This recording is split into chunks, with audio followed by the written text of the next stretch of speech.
Pasaulyje informacija plečiasi kaip vandens lašas įkritęs į beribius vandens plotus. Ir tokiu būdu žmogaus sąmonė informaciją priima ir atiduoda vandens atspindžiu.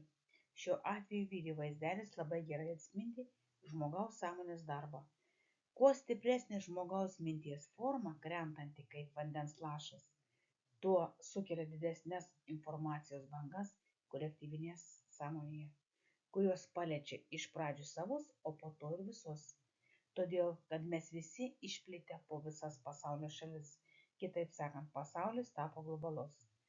Ir informacijai išplėsti globaliai labai paprasta, o bet kokiai informacijai suvaldyti yra tik vienas - meilės ir džiaugsmo kelias.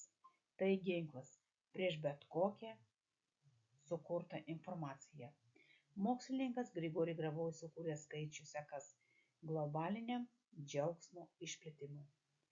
6, 4, 8, 3, 7, 1, 2, 8, 4, 5, 9, 6, 7, 3, 1, 6, 2. O kadangi džiaugsmo ir meilės energijos didžiulis trūkumas tapo Žemėje, o mes be jos išgyventi nebegalime. Todėl mes visi privalome savo mintimis Žemę užlieti džiaugsmo vibraciją, kuri visų pirma apsaugo nuo ligų, nuo karų ir visų neigiamų situacijų, kurios sukeltos be pagrindo. Veiksmas vyksta nuo šiandien iki begalybės, pagal autoriaus sukurtų skaičių vibracijas, kurios plečiasi ir tampa labai stiprios nuo mūsų visų minčių. Kartais žmogus net nesusimąsto, kiek yra svarbi kiekvieno žmogaus pozityvi minties banga.